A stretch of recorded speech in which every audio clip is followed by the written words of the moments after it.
شروع این عشق مثل سائقه بود، مهر بین ما یه حس بی سابقه بود. انگار تو رو یه جایی دیده بودمت، انگار نگاه تو این حافظه بود.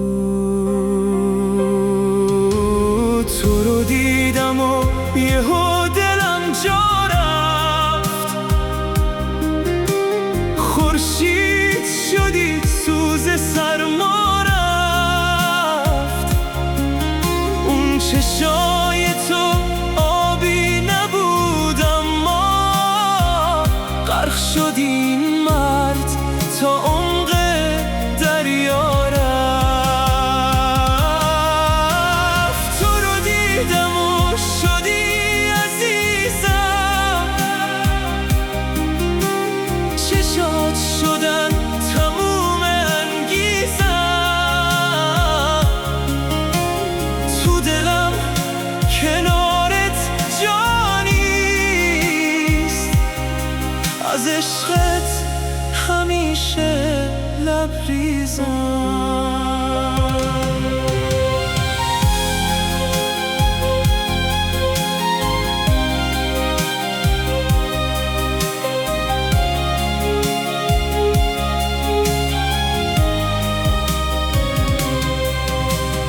نبینم اون چشاتو با غمت،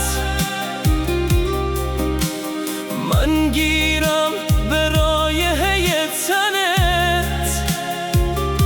صدای قلبمو ببین هماهنگه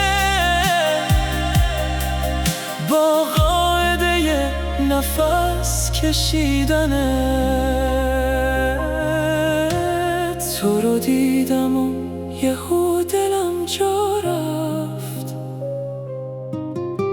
خورشید شدی سوز سرما رفت. اون چشای تو آبی نبود اما غرق شد این مرد تا عمق دریا رفت. تو رو دیدم و شدی عزیزم، چشات شدن تموم انگیزم.